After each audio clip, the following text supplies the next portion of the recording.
Hey guys, कैसे हैं आप लोग। उम्मीद करता हूँ कि आप सभी अच्छे होंगे। मैं आपका दोस्त, आपका होस्ट ऋषभ आपके साथ लेके आ चुका हूँ late night show on current affairs.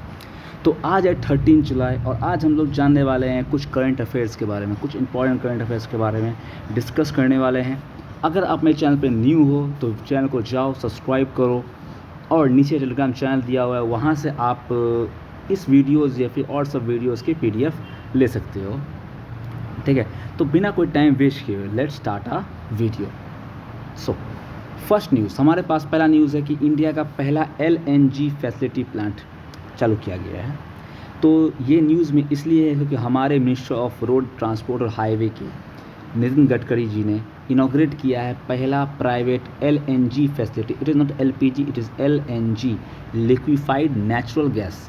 ये प्लांट को हम लोग ने इनॉग्रेट किया गया है नागपुर में। पहला प्लांट, इंडिया का पहला private LNG facility plant Nagpur में। इसमें बोला गया है कि ministry emphasise on the importance of alternate biofuels for diversification of agriculture towards the energy and power sector. इसमें मिनिस्ट्री ने बोला है कि इसमें इम्फसाइज़ किया है कि हमारा क्या इम्पोर्टेंस है बायोफ्यूल का एग्रीकल्चर में या फिर और भी हमारे पावर सेक्टर या एनर्जी सेक्टर में। इसे डिज़ाइन किया गया है, इसमें डिज़ाइन किया गया है, एक पॉलिसी डिज़ाइन किया गया है जो इनकरेज करेगा डेवलपमेंट ऑफ इंपोर्ट्स, साथ साथ पॉल्यूशन फ्री और इंडिजिनस इथेनॉल बनेगा, बायो CNG, LNG और हाइड्रोजन फ्यूल्स बनेगा इस पॉलिसी के तहत आपको। और इसमें मिनिस्ट्री काफ़ी कॉन्स्टेंटली वर्क कर रहे हैं अलग अलग अल्टरनेटिव लाने के लिए कि अलग अलग हम लोग फ्यूल्स कैसे ला सकें, जिससे फ्यूल से हम लोग क्या होगा, हमारा सरप्लस राइस प्रोडक्शन होगा, कॉर्न प्रोडक्शन होगा, शुगर होगा, और जो भी तरीक़ा से ये सब में वेस्ट जा रहा है उससे हम लोग कुछ हम लोग एनर्जी बना सकेंगे। तो इसके लिए ये इनिशिएटिव लिया गया है।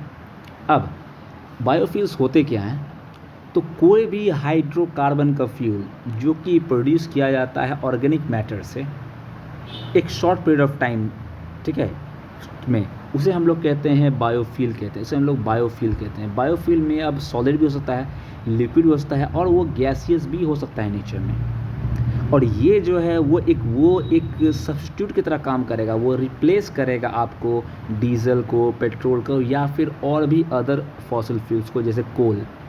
इन सब को वो रिप्लेस करेगा और हमें एनर्जी देगा और इससे हम लोग को जनरेट करेगा हीट और इलेक्ट्रिसिटी हम लोग इससे जनरेट कर सकते हैं।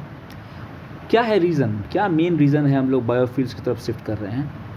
सबसे इम्पोर्टेंट रीज़न है कि राइजिंग प्राइस, ऑयल का प्राइस बढ़ना, ये सबसे बड़ा रीज़न है।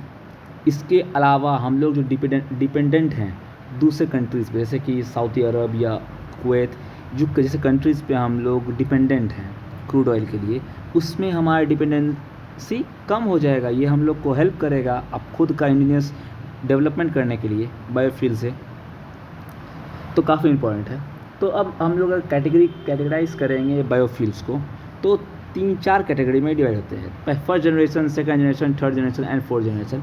तो फर्स्ट जनरेशन में क्या है, जो कि फूड सोर्सेज से बनाया गया है, जैसे शुगर, स्टार्च, वेजिटेबल ऑयल्स या एनिमल फैट्स के द्वारा कन्वेंशनल टेक्नोलॉजी यूज़ करते हैं इसमें हम लोग। इसमें एग्जांपल है बायोडीजल का, वेजिटेबल ऑयल्स का, बायो ईथर्स का, बायोगैस का। ठीक है, अब सेकेंड जनरेशन में क्या होता है, सेकेंड जनरेशन जो हमारा बायोफ्यूल्स है ये नॉन फूड क्रॉप से बनता है और या फिर ऐसा क्रॉप से बनता है, ऐसा पार्ट से बनता है जो कि नॉन इरेबल है, जैसे कि stem, husk, wood chips, fruit skin, इन सब से। और इसका एग्जांपल में सेलुलोज, इथेनॉल, बायोडीजल आता है। थर्ड जनरेशन क्या है, ये हम लोग बनाते हैं माइक्रो ऑर्गेनिज्म्स बनाते हैं जैसे कि एल्गी, इसका एग्जांपल है ब्यूटेनॉल। और आखिरी है फोर्थ जनरेशन बायोफ्यूल्स, ये एग्जांपल है, इसे प्रोड्यूस किया जाता है क्रॉप्स के द्वारा जो कि जेनेटिकली इंजीनियर्ड है, GM क्रॉप्स हैं जो, ठीक है, जिससे आपको ये क्या करते हैं एक्चुअली में, ये जो है हाई कार्बन को इनटेक करते हैं। उससे क्या होता है, कार्बन ज़्यादा मात्रा में नहीं जाती है इन्वायरमेंट से और ज़्यादा मात्रा में खींच ली जाती है, जिसके कारण जो है इन्वायरमेंट हेल्थ फ्रेंडली होगा, हमारा ग्लोबल वार्मिंग में इससे मदद मिलेगी। तो काफ़ी इंपॉर्टेंट है बायोफ्यूल्स हमारे कंट्री के लिए और इसलिए इसके लिए LNG फैसिलिटी प्लांट बनाया गया है। ठीक है, और आपको याद रखना कहाँ बनाया गया है, तो नागपुर बनाया गया है ये पॉइंट। चलिए हमारा next current affairs, that is about Kanchenjunga biosphere reserve. अब रिसेंटली न्यूज़ में क्यों रहा है ये, तो रिसेंटली न्यूज़ में रहा है क्योंकि बॉटनिकल सर्वे ऑफ इंडिया ने एक पब्लिकेशन की है, जिसमें बताया गया है कि सिक्किम, ये कंचनजंगा बायोस्फीयर रिजर्व जो है वो सिक्किम में है, जो कि हमारा सबसे स्मॉलेस्ट स्टेट है, जिसमें 1% ऑफ इंडियन लैंड मास रहता है, और ये होम है 27% of the flowering plants found in India. तो सिक्किम जो है वो हमारा है पार्ट है कंचनजंगा बायोस्फीयर लैंडस्केप का। सिक्किम जो है एक पार्ट है, और लगभग 27% जो फ्लावरिंग प्लांट्स जो हमारा इंडिया में पाए जाते हैं वो सिक्किम में ही पाए जाते हैं। तो काफ़ी इम्पॉर्टेंट है ये एरिया हमारा। अब कंचनजंगा जो बायोस्फीयर रिजर्व है ये लोकेटेड है आपको सिक्किम में। सब one of the highest ecosystem, सबसे हाईएस्ट इकोसिस्टम वर्ल्ड का, लगभग 1220 मीटर अबव सी लेवल इसका एलिवेशन जाता है। अब इस बायोस्फीयर में आपको जो जैसे एल्टीट्यूड मिलेगा तो अलग अलग एरिया में अलग अलग वेरी करेगा, आपको नेचुरल फॉरेस्ट वेरी करेगा। जितना ऊपर रहेगा उतना तुंद्रा रीजन्स के क्रॉप्स मिलेंगे, और उससे नीचे नीचे आता जाएगा तो आपको नेचुरल वेजिटेशन में आप देखोगे किस तरह से वो धीरे धीरे बढ़ रहा है। और यहाँ के फॉरेस्ट टाइप और ये जो है वो काफ़ी डाइवर्स हैं, डाइवर्स नेचर में काफ़ी कुछ यहाँ मिलता है। वर्ल्ड का हाईएस्ट पीक जो है, थर्ड हाईएस्ट पीक जो कि है माउंट कंचनजंगा, ये भी इसी पार्क में है, कंचनजंगा बायोस्फीयर रिजर्व में है। ठीक है, अलग अलग लेक्स ग्लेशियर्स जो हैं इनसे निकलते हैं, और इसमें से एक सबसे बड़ा है जेमू ग्लेशियर, 26 किलोमीटर लंबा जेमू ग्लेशियर जो है इसी का पार्ट है, इस बायोस्फीयर रिजर्व का पार्ट है।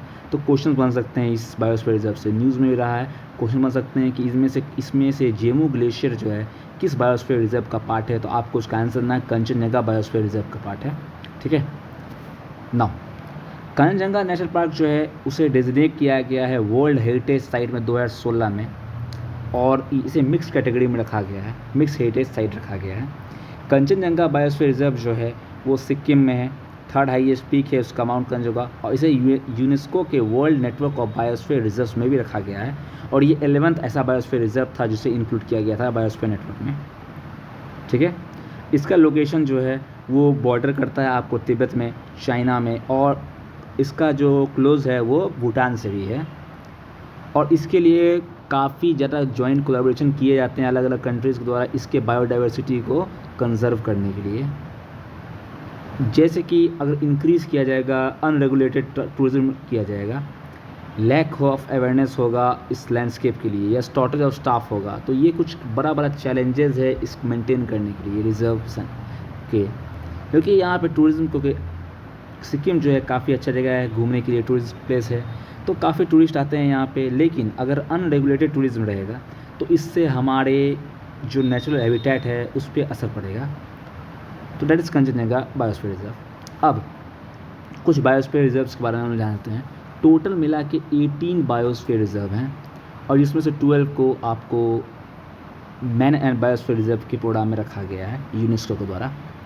ठीक है, सो एक आपको है cold desert, that is Himachal Pradesh, Nanda Devi Uttarakhand, Kanchenjunga Sikkim, Dihang Dibang Dibru Saikhowa Arunachal Pradesh और आसाम में, दिब्रू साइकोवा तो आसाम में भी और अरुणाचल प्रदेश में भी है, नोकरेक मेघालय, सुंदरबंस आपको वेस्ट बंगाल, पन्ना पंचमरी और अचानकमार अमरकंटक, ये 3 जो है वो आपको है मध्य प्रदेश में। अचानकमार अमरकंटक जो है वो फैला हुआ है मध्य प्रदेश और छत्तीसगढ़ के बीच में। उसके अलावा सिमलीपाल है उड़ीसा में, रन ऑफ कच्छ गुजरात, शेषाचलम आंध्र प्रदेश, नीलगिरी तीन स्टेट्स में, तमिलनाडु कर्नाटका और केरला में, अगस्तमलाई 2 स्टेट्स में, केरला और तमिलनाडु में, गल्फ ऑफ मन्नार तमिलनाडु और ग्रेट निकोबार। ये है हमारे 18 बायोस्फीयर रिजर्व्स हैं ये हमारे। Okay, now next news, onion export ban dispute at WTO world trade organisation में ओनियन एक्सपोर्ट बैन डिस्प्यूट के बारे में यूएस और जापान ने इंडिया को लाया है कि लगातार फ्रीक्वेंट बैन कर रहे हैं ये ओनियन एक्सपोर्ट्स पे, इसलिए ये न्यूज़ में रहा है आपको। दोनों कंट्री ने ये आप पे लगाया है, एलेक्ट किया है इंडिया को कि वो अचानक बैन लगा देते हैं बिना कोई प्रायर नोटिस दिए हुए, जिस कारण काफ़ी प्रॉब्लम हो रहा है इंपोर्टिंग कंट्रीज़ को। इसके अलावा ऑनियन ग्रोअर्स जो हैं इंडिया में ये भी डिमांड करते हैं सेंट्रल ड्राफ्ट के, और ये बोल रहे हैं कि एक कम्प्रीहेंसिव पॉलिसी बनाया जाए, सीधे एडहॉक डिसीजन मत लो, डायरेक्ट डिसीजन मत लो ऑनियन के एक्सपोर्ट्स पे इंपोर्ट्स पे एक कम्प्रीहेंसिव पॉलिसी बनाया जाए जिसके तहत आप डिसीजन लो, और उससे ऑनियन ग्रोअर्स को और ऑनियन एक्सपोर्टर्स को काफ़ी फ़ायदा होगा। इसलिए इस बारे में एक डिस्प्यूट है। साथ ही साथ क्यों ज़रूरी है हम लोग को ऑनियन का एक पॉलिसी बनाने का? सबसे पहले हमारा डिमांड सप्लाई मिसमैच हो जाता है, जिसके कारण हमारा जो डोमेस्टिक मार्केट में प्राइस काफ़ी हाई हो जाता है। ऑनियन ग्रोअर्स को काफ़ी लॉस होता है अगर आप डायरेक्टली कभी ऑनियन बैन कर दोगे, एक्सपोर्ट्स को ऑनियन का इंपोर्ट बंद कर दोगे, इससे काफ़ी आपको नुकसान होता है ऑनियन ग्रोअर्स को। बैन अगर किया जाएगा ऑनियन एक्सपोर्ट्स पे तो वो काफ़ी इरिटेंट होगा हमारे बायलैटरल रिलेशनशिप के बीच में, और जैसे कंट्रीज़ हमारे बांग्लादेश हैं, इन सब रिलेशन से काफ़ी हमारा रिश्ता थोड़ा सा ख़राब हो सकते हैं, खोने की गुंजाइश होती है। तो ये, और साथ ही साथ पाकिस्तान भी, क्योंकि पाकिस्तान भी एक ऑनियन एक्सपोर्टिंग कंट्री है, तो वो हमारे साथ कम्पीट करना शुरू कर दिया है गल्फ़ मार्केट में कुछ सालों में। तो इसलिए हमें काफ़ी ज़रूरी है कि हम अपना कॉम्प्रिहेंसिव पॉलिसी बनाएं ऑनियन पे। प्याज पे पॉलिसी बनाना ज़रूरी है, ठीक है। आपको पता होना चाहिए कि इंडिया जो है second largest onion producing country है चाइना के बाद। फाइनेंशियल ईयर 2021 में इंडिया ने एक्सपोर्ट किया है $378 मिलियन का onion, 15% higher than previous year. और उसके अलावा इसमें टॉप एक्सपोर्टिंग डेस्टिनेशन जो है वो बांग्लादेश हैं, मलेशिया को जाता है, यूएई को जाता है और श्रीलंका को जाता है ज़्यादातर इनके ऑनियंस। तो काफ़ी इंपॉर्टेंट है इन लोगों के लिए। साथ ही साथ अलग अलग इनिशिएटिव और लिए गए हैं ऑनियन एक्सपोर्ट्स पे, जैसे कि मर्चेंडाइज एक्सपोर्ट इनिशिएटिव स्कीम, इसे प्रमोट किया जाएगा एक्सपोर्ट जब सरप्लस ऑनियन हार्वेस्ट हो जाएगा। ऑपरेशन ग्रीन्स मेंटेन करेगा सप्लाई और डिमांड का मैच अगर प्राइस फ्लक्चुएट करेगा ऑनियन का। उसके अलावा और भी अलग अलग जैसे mission integrated development of horticulture, कुछ अलग अलग और भी स्कीम्स लागू किए गए हैं, ठीक है ना। केसरिया बुद्ध स्तूप बिहार न्यूज़ में क्यों रहा है ये, ठीक है। ये न्यूज़ में रहा है आपको वर्ल्ड का फेमस केसरिया बुद्ध स्तूप जो है वो ईस्ट चंपारण डिस्ट्रिक्ट में मिलता है बिहार का। ये वाटर लॉक्ड हो चुका है, फ्लड कान पूरी तरीक़ा से ये डूब चुका है। आर्कियोलॉजिकल सर्वे ऑफ इंडिया इसे डिक्लेयर किया था एक protected monument of national importance. ये है आपको केसरिया बुद्ध स्तूप बिहार का, ओके। अब स्तूप में ये बोला गया है स्तूप जो है टॉलेस्ट और लार्जेस्ट बुद्धिस्ट स्तूप है पूरे दुनिया का। ये केसरिया में है, 110 किलोमीटर दूर है पटना से, ईस्ट चंपारण डिस्ट्रिक्ट बिहार का। इसका सरकमफ्रेंस ऑलमोस्ट 400 फीट का है और लगभग 104 फीट की हाइट पे है ये बना हुआ। हिस्ट्री क्या है इसका? पहला कंस्ट्रक्शन स्तूप का किया गया था 3rd सेंचुरी BC को। ओरिजिनल केसरिया स्तूप जो है वो लगभग अशोक के टाइम के हैं और इसका रिमेज जो है हमारा कैपिटल जो पिलर ऑफ अशोक का, उस पर भी हम लोग को पता चलता है इसके बारे में। करेंट स्तूप जो है वो डेट दिखाता है गुप्ता डायनेस्टी 200 AD से 750 AD के बीच में, और साथ ही इसका एसोसिएशन जो है वो राजा चक्रवर्ती के साथ भी 4th सेंचुरी के थे।